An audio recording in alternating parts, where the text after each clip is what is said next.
Yes? I'm sorry to do this to everyone in the room, but can you start over the Sure. Let's rewind. Okay. Um, Welcome everyone to Woodland Pattern Book Center, here for a wonderful reading with Ron Czerwien, Mr. April, and Ed Werstein. I'm really excited for all of you to be here in person and as well out there in the internet. And above all, thank you for supporting Woodland Pattern and different poetry programs and other things we do in the community. Before I go any further, I'd like to begin with a few acknowledgments. We acknowledge that in Milwaukee, we live and work on traditional Potawatomi, Ho-Chunk, and Menominee homelands along the southwest shores of Michigamme, part of North America's largest system of freshwater lakes, where the Milwaukee, Menominee, and Kinnickinnic rivers meet, and the people of Wisconsin's sovereign Anishinaabe, Ho-Chunk, Menominee, Oneida, and Mohican nations remain present. We further acknowledge the grave evil colonialism introduced to these lands through genocide as well as slavery, but also via racist and xenophobic beliefs, laws, and practices that continue to inflict harm upon Black, Brown, and Indigenous lives. We honor those who have lived and do live now at these intersections of identity and experience, and are committed to the active dismantling of white supremacy.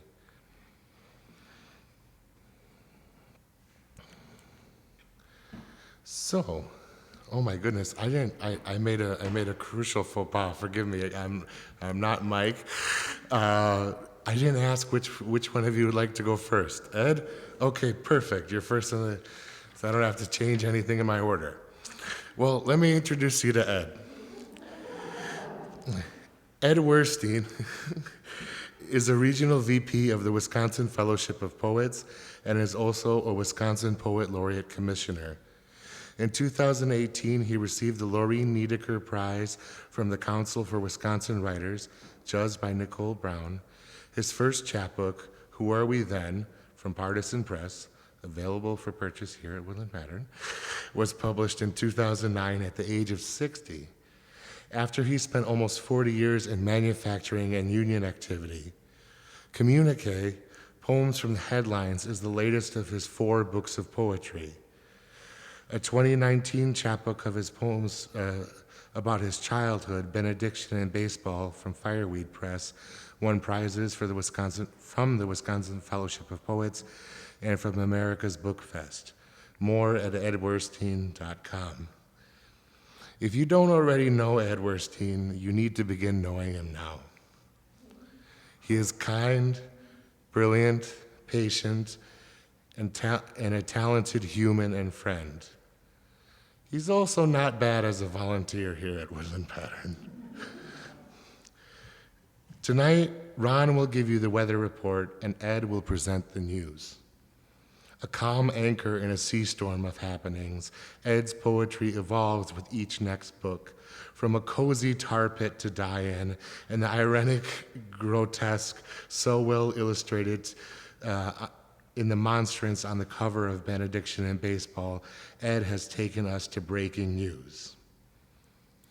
Ed has recently been bestowed the title of the Boomer Poet. He happily accepts this new moniker, but don't be fooled. His words have meaning for all generations. In his poem, Supporting the Troops, Ed writes of the activists who were at the at the precursors of the Occupy Wall Street movement that began when activists, if you remember, occupied the Capitol Rotunda in Madison, where our former governor's dismantling of education and educators' rights. Here's a little bit, well, I'll read for Supporting the Troops. And the headline that's taken from is Wisconsin Workers Protest Plan to Cut Benefits, New York Times, February 16th, 2011. Supporting the troops. For the activists in the 2011 uprising. We support you, our heroes on the front line. We who cannot be there daily, who cannot brave the cold and snow, who cannot spend the night on marble floors protecting the rights of us all. We will shovel your walks, water your plants, feed your animals. We will watch your children, read them stories of your bravery and resolve. Tell them their parents are heroes, defending our freedoms.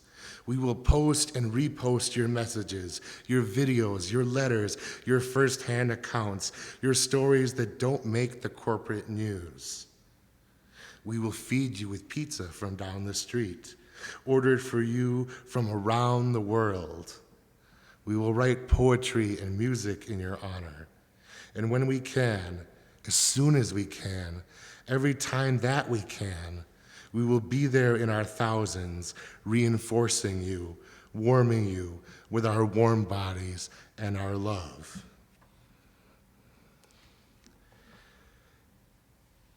Headlines may have helped Ed start these poems, but he needs no assistance in finishing them.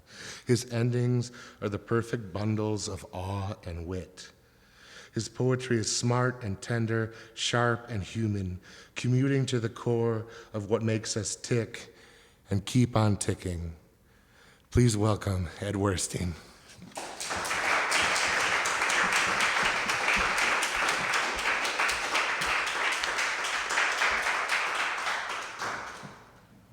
Thank you, Peter, for that warm introduction. So most of the poems I'm going to read tonight are from the most recent book, Communiqué, poems from the headlines. But I'm going to read 3 poems that aren't in the book. I'm going to start with 2 of those. A friend of mine asked a few days ago, what do you hope to accomplish by writing poetry? And I thought about that for a while, and I wrote her back, and I said, well, for me, since I started so late writing poetry, I hope that the message people get from me is how short our time is here, and that if we've got something to say, we better start saying it now. So this poem I wrote several years ago is in the first book that Peter spoke of, which was published by Partisan Press. They write a quarterly journal called Blue Collar Review, and they were my earliest publications and are still a big supporter of my poetry. This poem is called Your Cue. God is a million monkeys, chain-smoking camels flailing at Underwood keyboards, and since God has always existed, he's been flailing a long time. So can you really be surprised that he eventually churned out copy with some semblance of a plot? Or that he finally got around to writing you in as a character?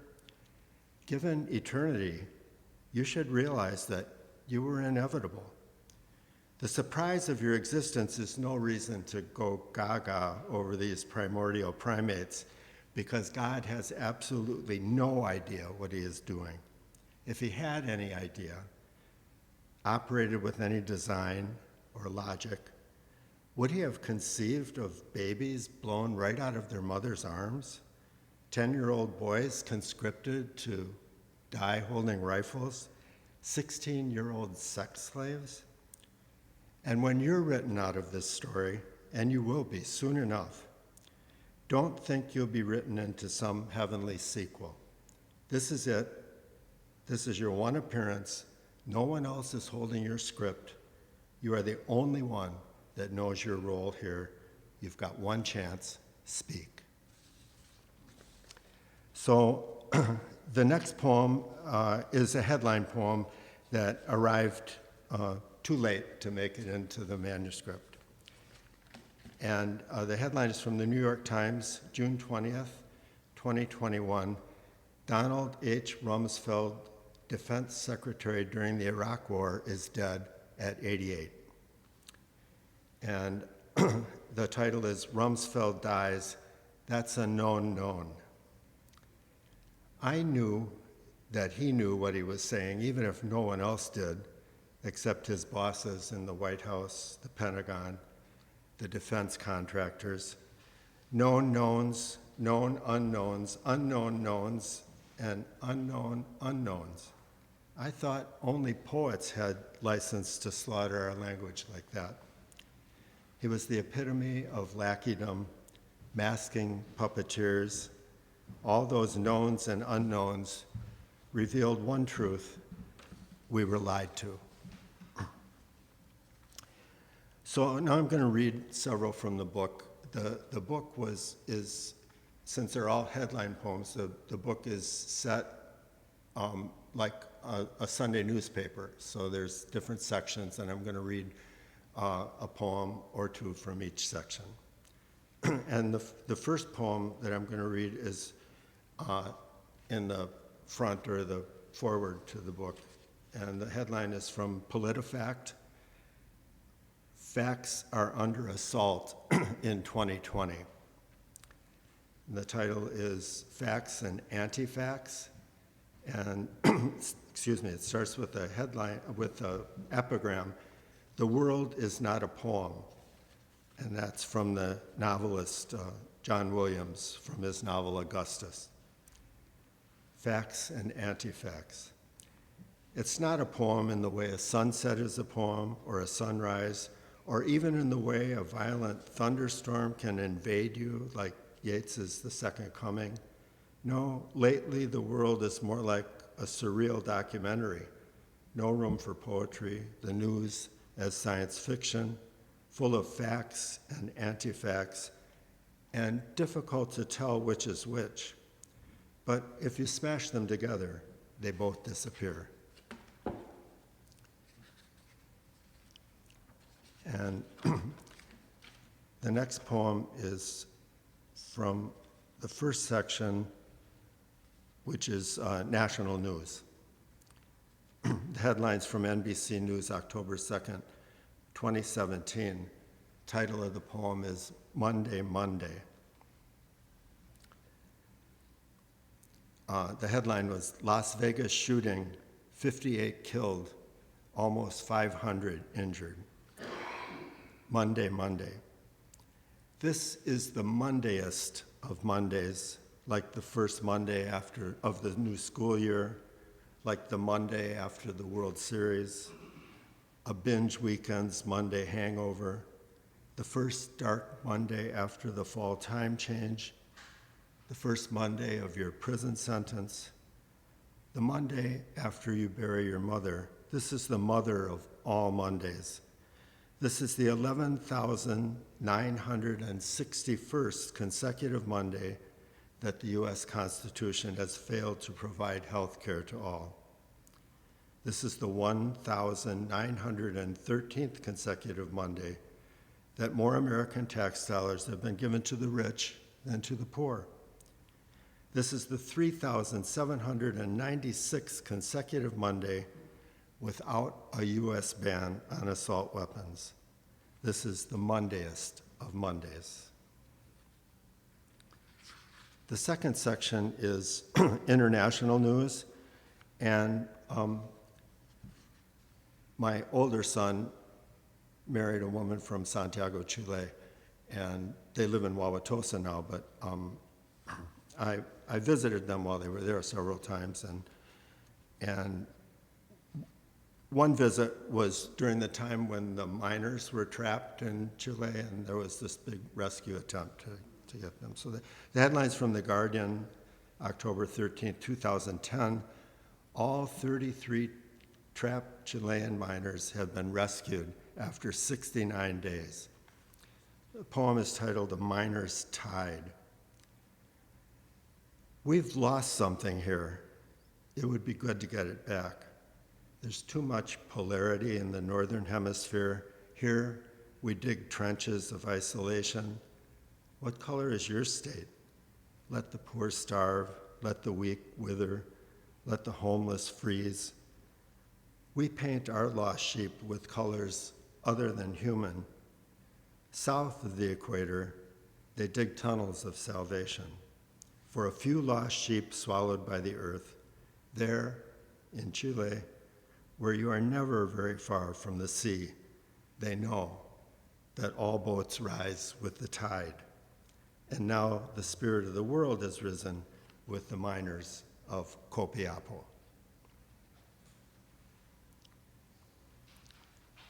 And then the next section is called The Weather. And this poem I've read a lot, so if you've heard me read, you've probably heard this poem. The other poems, I'm trying to pick out things I haven't read that often. But the headline is from the Milwaukee Journal-Sentinel, June 21st, 2014. Fog forces cancellation of the Milwaukee Air Show. If only. If only it were that easy to stop a real bombing raid. Mothers all over the world would pray for bad weather every day to spare their homes, their homelands, their children. But here on Milwaukee's lakefront, the spectacle is rescheduled for tomorrow. This roaring assault on eardrums and sensibilities is nothing compared to the price paid by others for the live ammo show, rain or shine. Here, parents bring the kids, wave flags, eat ice cream. The next section is the obligatory sports section. And since football season is upon us, I thought I'd read this one. The next three poems I'm going to read are villanelles. It's the only form that I've had much success getting published. So, and this is a villanelle. The headline is from ESPN, October 15, 2017. Aaron Rodgers breaks collarbone, could be out for the season. This is called Change of Seasons. Oh my God, our quarterback is down. Look, they're escorting him off the field. It might be a broken collarbone. All our cheering is now turned to silent frowns. Where has this replacement been concealed? Good Lord, our quarterback is down. This once sure win will surely now be blown. And against these Vikings, what a rotten deal. Could be a broken collarbone. It's such a pain each time we lose to these clowns. Now this once sure victory is theirs to steal. Lord, help us, our quarterback is down. Simultaneously, all bookmakers reach for their phones, asking what the x-rays have revealed. A fractured clavicle? That's the collarbone. Oh, why couldn't the backup just be a clone? Brent Hundley? How long till Aaron Rodgers heals? Aaron Rodgers has broken his collarbone. Sweet Jesus, our quarterback is down. The next section is the business news. It's also a villanelle, and it's probably an incident that you remember because it was all over the news in 2018. The headline is from CNN, April 10th, 2018. Passenger dragged off overbooked United flight. This poem is after Dylan Thomas's Don't Go Gentle. The title is Don't Go Gentle Off That Overbooked Flight. Do not go gentle off that overbooked flight. You've got a ticket just like all the others.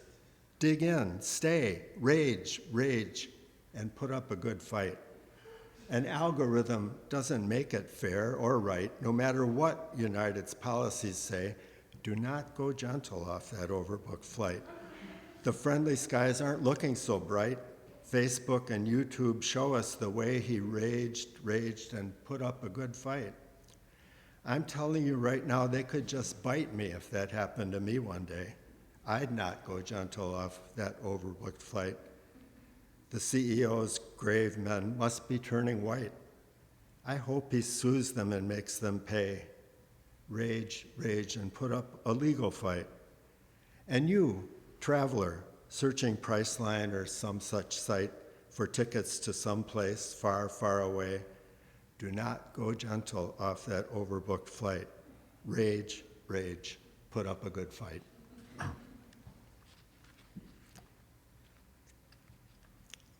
The next section is called Politics, and the poem is the third of the three villanelles I'm going to write, and it's it's called Second Thoughts. The headline is from the New York Times, February 17th, 2020. Virginia legislature turns down ban on military-style weapons. Second Thoughts. Above all else on earth, I love my guns. They're symbols of my freedom and my rights. Each and every citizen should own one. The deadliest of arms for sale beneath the sun can put me on the top in any fight. Above all else on earth, I love my guns. The founding fathers would scratch their heads and wonder why liberal dweebs can't seem to get it right. Each and every citizen should own one. On second thought, not each and every one, just each and every citizen who's white. Above all else on earth, I love my guns. Above my wife, my daughters, and my sons whose lives my guns protect throughout the night, each and every citizen should own one. Opposing points of view, I always shun. There's only one amendment I can cite. Each and every citizen should own one. Above all else on earth, I love my guns. The next section is called the War Report. And some of the poems in the book, when I was putting the manuscript together, I had written the poems, but the events had happened prior to my memory of them, so I went and found appropriate headlines. And this headline is from the Los Angeles Times, August 5th, 1964. U.S. begins bombing North Vietnam ports. It's a rather long title to a short poem. The title is The Ho Chi Minh Trail, the Gulf of Tonkin, Weapons of Mass Destruction, and Other Myth Information About War. The U.S. is bringing democracy to the world. It's an easy sell if you believe it. Believe me. And it's such a deal for us. We impose democracy, what we call democracy, in exchange for natural resources and access to your markets. With gold, platinum, and palladium, we build smartphones, or rather, we have you build them for us. And with these precious metals plus titanium, we build bombers. Then we drop bombs on the next country we manifest against. Those bombers don't fly on democracy. We need your oil. On the Ho Chi Minh Trail, footsteps, the shape of a country. So that poem is actually a form also. It's called a haibun, which is a prose poem, and then there's a short haiku at the end. On the Ho Chi Minh Trail, footsteps, the shape of a country. The next section in the book is called Science and Religion, and the poem I'm going to read is from the headlines from the National Geographic in January 2015. Shooting Chauvet Cave, the world's oldest cave art. And the poem is called The Voices of Chauvet Cave. And after seeing Werner Herzog's film, The Cave of Forgotten Dreams. We are artists who know nothing about art criticism, who didn't need you to discover us or evaluate our work. Like all artists, we create because we have to. This is not a museum or a temple. It's simply a cave where we choose to honor the animals who feed and clothe us, and the great ones fast enough to elude our spears. These are not abstractions. The animals with 8 legs run fast. The ones with 12 run faster. Those are the great ones that we'll never taste. These are our stories, the stories of our hunt. We hunt for food and clothing, and we honor what we kill. Most of all, we did not draw for you. We do not seek your praise or your speculation. We do not know you. We could not have imagined you. If we had known, we would have prayed that a tighter seal when that cliff face fell over the entrance to our cave.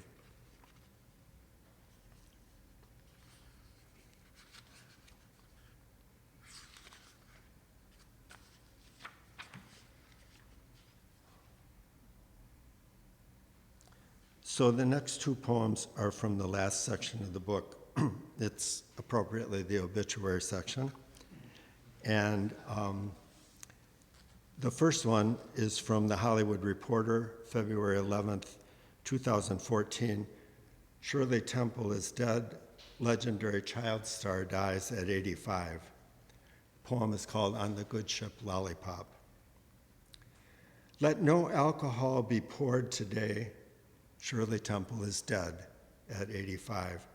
Let us raise eponymous sweet concoctions of fruit and bubbles and toast Clark Gable, whose Hollywood star was eclipsed by a 6-year-old supernova who earned $1,250 a week during the Depression. In her honor, let all those with long locks wear exactly 56 curls, her trademark. Let us strap on tap shoes, don our sailor suits, and dance once more with Mr. Bojangles. Let us all become ambassadors to foreign lands. Shirley Temple is dead at almost 86. The good ship Lollipop has sailed the river Styx. So one of the big influences on my poetry has been the poet Lawrence Ferlinghetti, who lived to be 101 and died in 2021. And the headline is from the New York Times: Lawrence Ferlinghetti, poet who nurtured the beats, dies at 101. And the title of this poem is called The Smiling Mortician Foiled. After nearly 102 years, you finally got tired of waiting for the American eagle to drop those arrows from its talons and join the parliament of birds in their search for a rebirth of wonder. After nearly 102 years of waiting for a disarmed eagle, its wings clipped, to address an avian summit, confess, and repent, you gave up. You stopped for death and waited patiently while it caught up with you, panting. Then, just as that smiling mortician was catching its breath, just as it raised its scythe for the harvest, I saw Elijah's fiery winged chariot swoop down with the gulls, swing low, and gather you, the last of our great prophets, and carry you away, blazing and still breathing. So I've got one more poem to read. That's the last poem from the book. The last poem I'm going to read is also a headline poem that, as Ruth Stone once said, it arrived too late. And the headline is, if it were in the book, it would be in the sports section. And the headline is from The Mirror, February 21st, 2022. Cross-country skier suffers frozen penis at the Winter Olympics. The poem is called Stiff Penalty. He stood erect on the podium as the anthem came in waves over the loudspeaker. He had paid a stiff penalty for his heroism. It was 20 kilometers long, the race that hardened him. The temps were frigid, the result rigid. He entered firmly confident, cocksure of his victory. He imagined he was the only one who could handle it. I'm sure the Finnish Hall of Fame will soon welcome this new member. Thank you.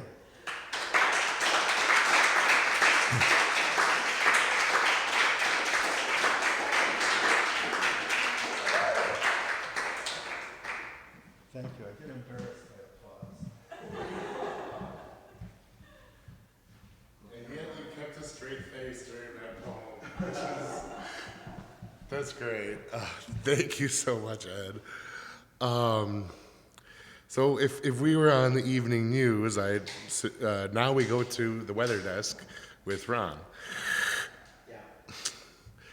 So Ron Czerwien is the author of the chapbook A Little Rain, A Little More, published by Bent Paddle Press in 2018.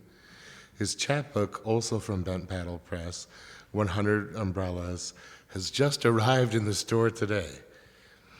His poems have appeared online and in a number of print journals, and some of his collage work has been published in Bramble Literary Magazine, Moss Piglet, and Ope, a pop-up anthology of Madison writers and artists. His poem, Where We Stand, was included in the anthology Sheltering with Poems, Community and Connection During COVID, published in 2021, also by Bent Paddle Press. Ron is the owner of Avol's Books, LLC, which he sells used and out-of-print books on the internet. He serves on the board of directors of the Council for Wisconsin Writers.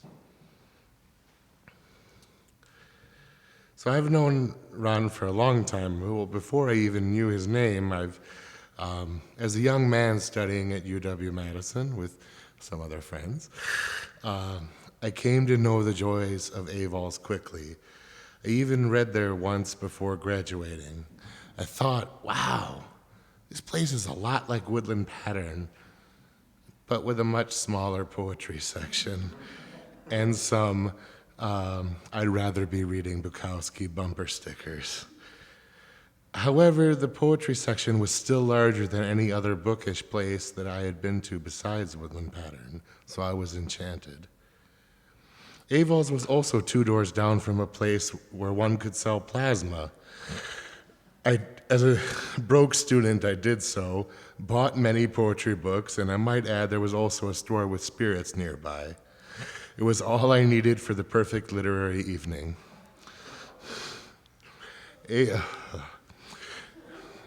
Avol's legacy continues online, but Ron is much more than his amazing contributions to the bookselling world. He is also a stellar poet and friend. His is a poetry that is sparse yet profound. In the 40th umbrella of the 100 Umbrellas, Ron writes, "What's special about fiberglass? You guessed it, fiberglass. There are over 100 daily disappointments to brighten everyone's newsfeed before making up your mind. Look for obvious defects."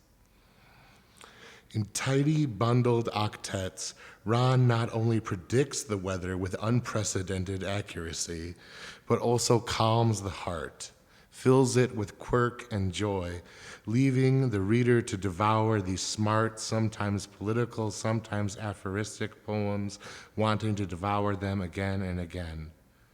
I hope you enjoyed these poems as much as I did, but then again, as Ron writes in Umbrella number 70, if you live in a climate, that's your call, not ours.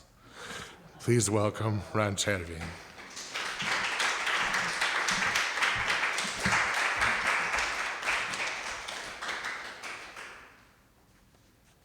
Thank you, Peter.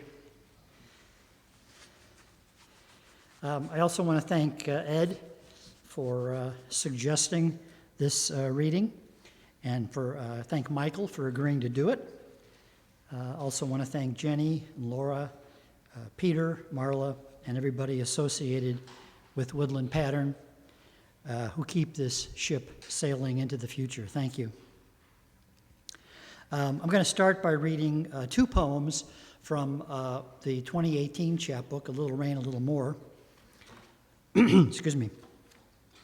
The chapbook is dedicated to Susan Elby. Susan was a poet, a mentor, and a friend of mine from Madison, and unfortunately passed away in 2017. We collaborated on one poem, which is the second to the last poem in the book, and I'd like to read that for you. The poem is entitled, Why No One Saw It Coming. The accelerating street was wet light, and we were impossibly on ledges, talking down the suicides, disarming the shooters on their way to school. The night's echolocation giving way to the hearts. And though a signal is not an answer, sometimes even a glimpse of the divine yes is enough. The quick of it almost mocking a life laboring to break bewilderment's code. What if we took in the street preacher, silenced the fortune teller, laid off each sure thing? Maybe all we need to remember is how to call the sun up or pin down the moon. Maybe we're merely steps away from nowhere. And the last poem in the book is entitled Revival. One crow picks at a knot of muscle and blood. Another in my neighbor's hickory complains, complains, complains. We forget to be astonished. How else do you explain oak leaf shake and shimmer, tambourines and hallelujahs in a late September gust, or the evening's theme song, a little rain, a little more? Never the same, never the same. Oh, love, forget me often. Next, I'll read from the new book, 100 Umbrellas. The book was written towards the end of 2020. I was bored, as many of us were, and I started reading everything I could find in English by and about the French avant-garde composer Erik Satie. And while I was doing that, I kept thinking about two things. The first was a story that after Satie's death, his brother and two friends entered his apartment and found over 100 umbrellas, most of which were never used. The second was Satie's absurd, Dada-like performance indicators on his piano scores. On a conventional musical score, the word andante means that a passage is to be played in a moderately slow tempo. Allegro means play, quote, at a brisk tempo.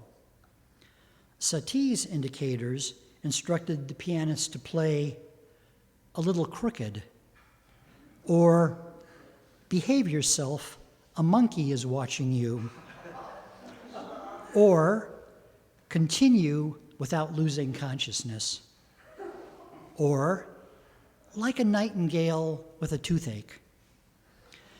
These two things, combined with my interest in trying to write poems using appropriated text, resulted in the book.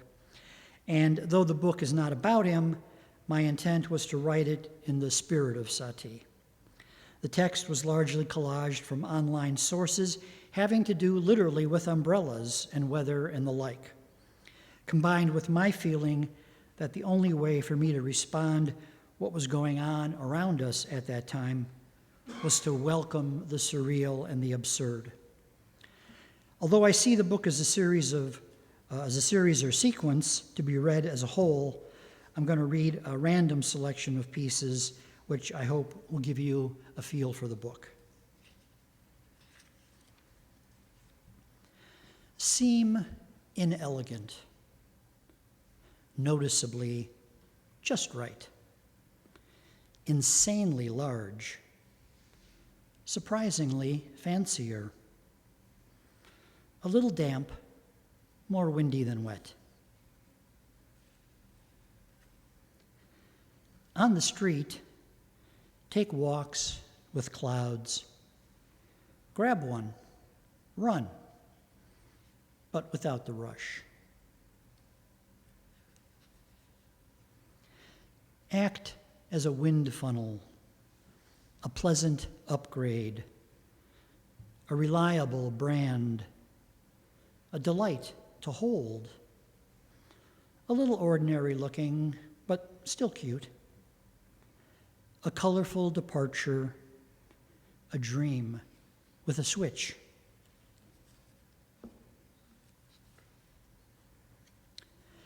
Just so you know, this isn't about the alarming number of soda cans we can't shake nimbostratus clouds out of. This is a whole composed of distortion, rain, a couple old sewing machines falling from the sky. Think of the romance.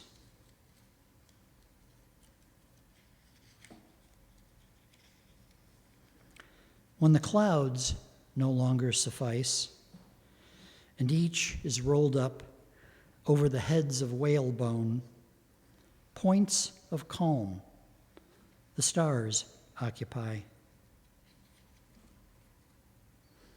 The sad truth has left no forwarding address. The angel of democracy cries, flapping about, unable to concentrate, continually spinning around and round. The evening shatters. The architecture of a bridge flutters away at an increasing speed. You shimmer, easy to forget.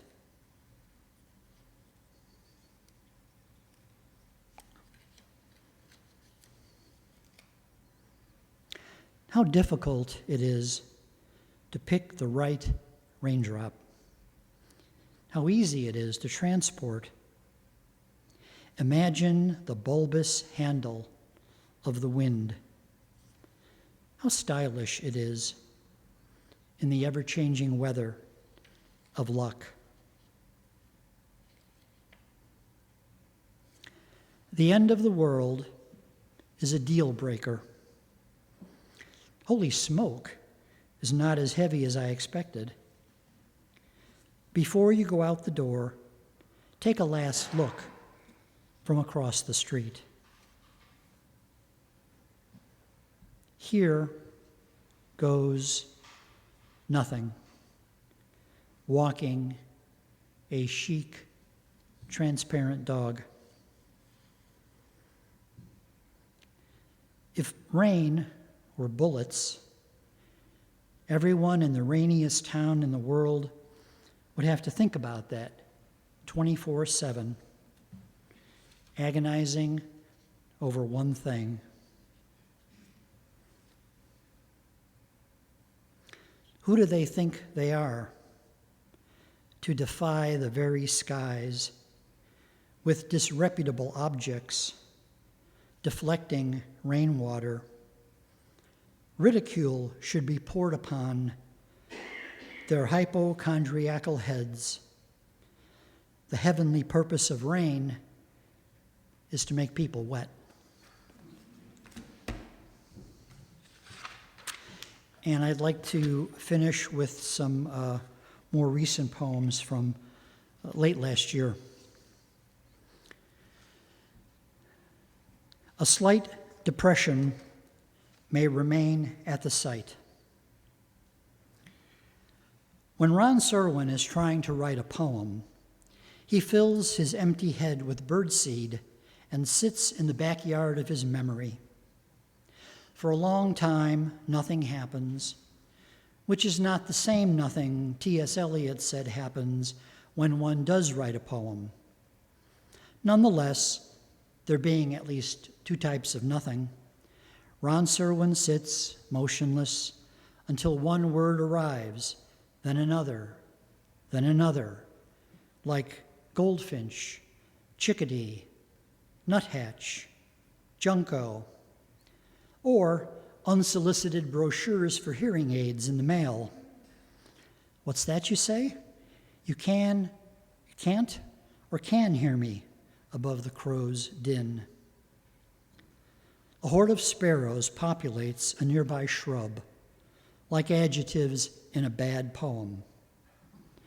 Ron Czerwien dreams of one day writing an epic poem composed of nothing but adjectives.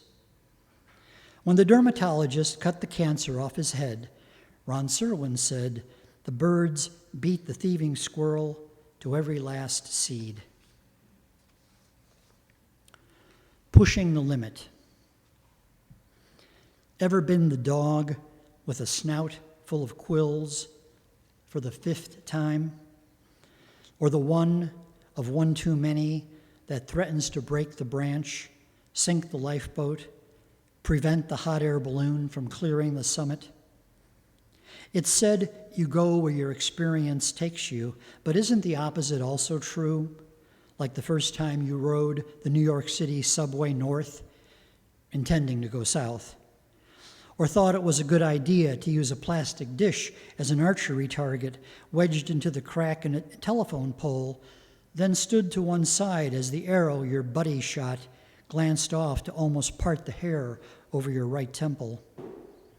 Dumb luck, thou art my guardian angel, working overtime as attested to my litany of poor choices, which might have ended with that jump into the Pacific when not knowing how to swim.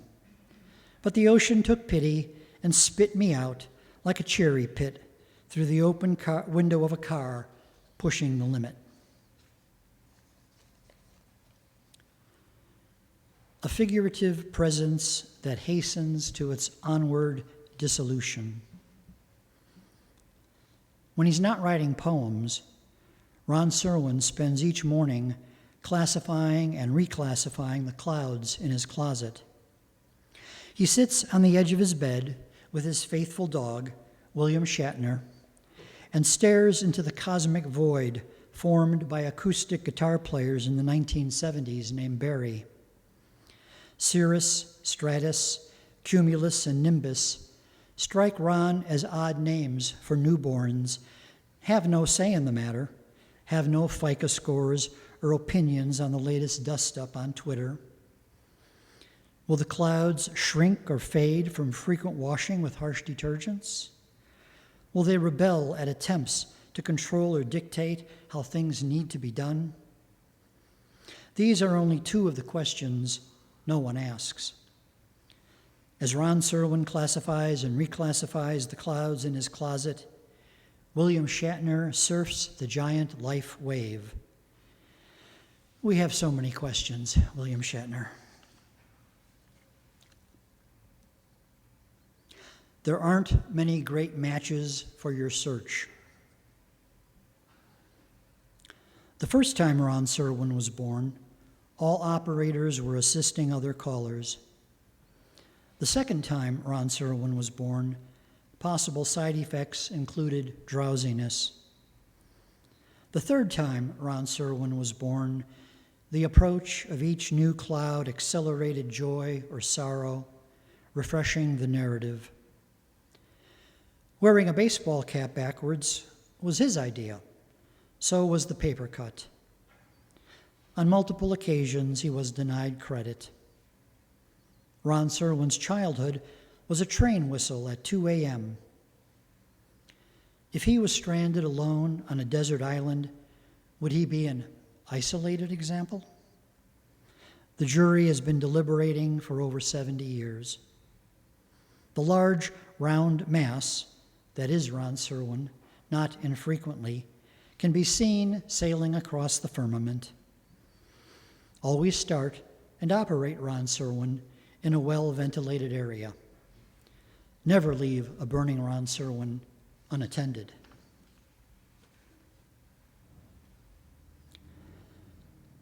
What is my bunny saying?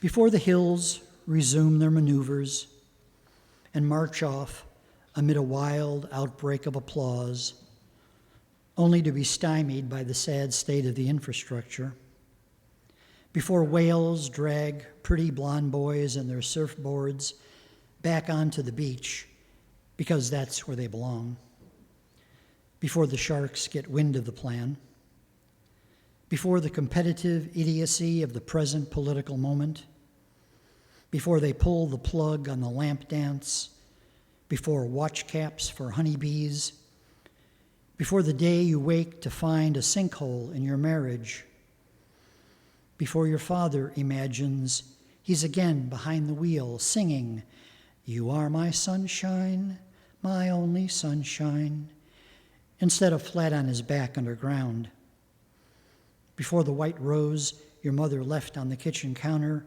begins coughing up tar in your nightmare, before the coffee gets cold, before the words grow mold, before the kiss, the tear, the click, before the lighting of the wick.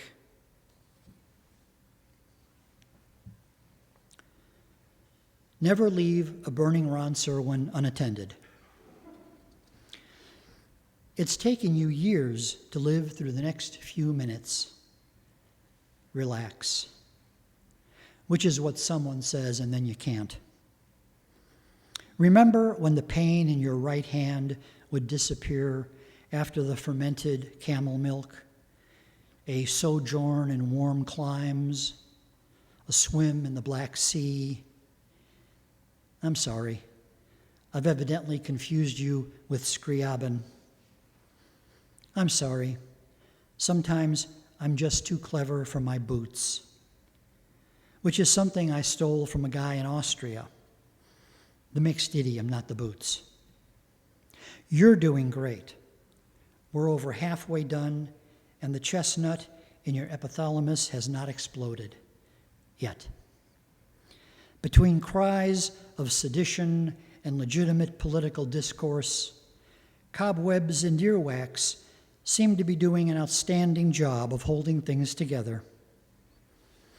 And even though you've been doused with water, sprinkled with dirt, and stirred more times than you can remember, so far, no one's asked you to prove that you are a robot. And later, it was destroyed by fire.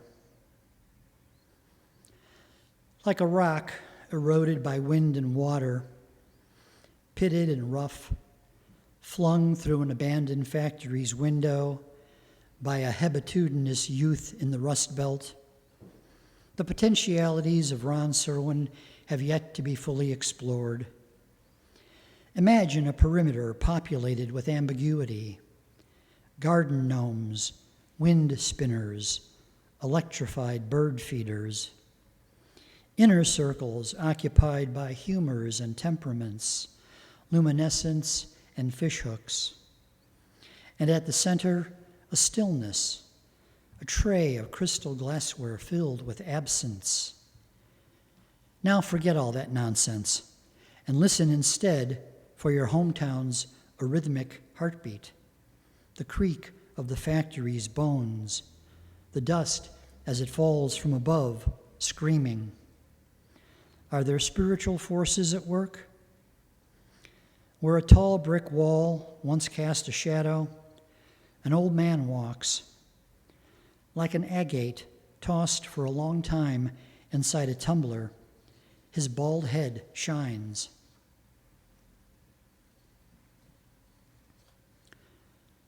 Franz Anton Ketterer never foresaw this. Ron Czerwien's maternal grandparents lived in a cottage in the woods. All day long, his grandfather, dressed in lederhosen, stood on the porch sawing a log. His grandmother, wearing a paisley dress, poked her head out of the kitchen window, smiling. Every hour, the cottage roof sprung open, and Ron Czerwien popped up crying, "Cuckoo." All of them were carved from linden wood, like the clock that hangs on a wall inside the home of the local burgermeister. Outside, a mob of angry villagers wielding torches and pitchforks, prepared to destroy the monster. They've done this before, over and over, since time was kept. Always get it wrong. Some innocent who's doomed because they are different. Before you call me a monster, answer this. How many body parts do I need to nail to this tree to represent the number of divisions between us?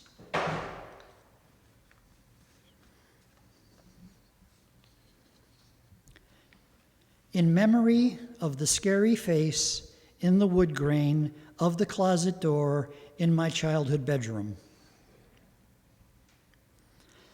My dreams pick up their lanterns and whisk themselves away. If they had backsides, I'd try to spank them. Don't take what I say so seriously that your same horse is lost in forms. Why not let it be something for the moth in us? If waking becomes a dark slog up umpteen flights of stairs, when you reach the top, are the views worth it?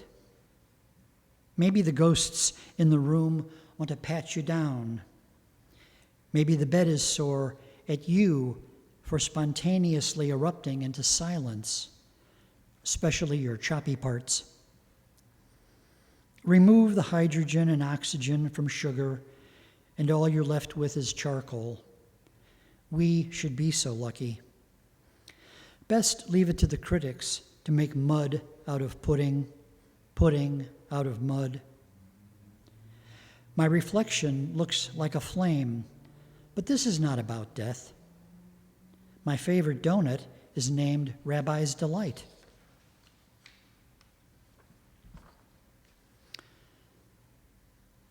Identity crisis. Poor Ron Czerwien, with all those clowns riding unicycles in circles inside his head, acting as if he's the only one, acting as if the earth revolves on its axis. Even his pet asteroid looks annoyed with him. The days are getting darker, earlier. The stars are lining up in a shotgun formation. But before dessert is served, let's give a round of applause to the Oompa Band playing the anvil polka in his chest. Currently, there is no known cure. His father, a bowling ball, his mother, a garland. Glassware is not central to Ron Czerwien. Small fires live in fear of his moisture content. Fines double in Ron Czerwien zones. No cases of Ron Czerwien have been reported in Bialystok. His friends can be identified by their spectra. Ron Czerwien is not a South Korean actor with over 60 film and television credits. He is 15 lanes of rush hour traffic merging to one. He is nothing like Ron Czerwien. Thank you.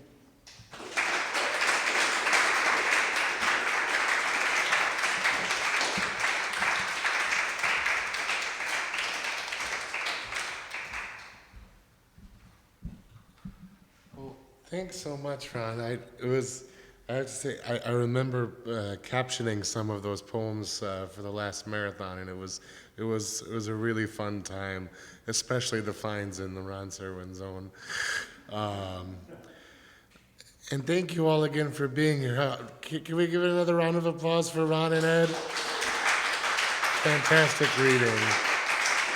And but before I leave you, I hope you join us for a Poetry in the Park at Solomon Juneau Park next month. And thank you again. Have a great night. We'll see you soon. Bye.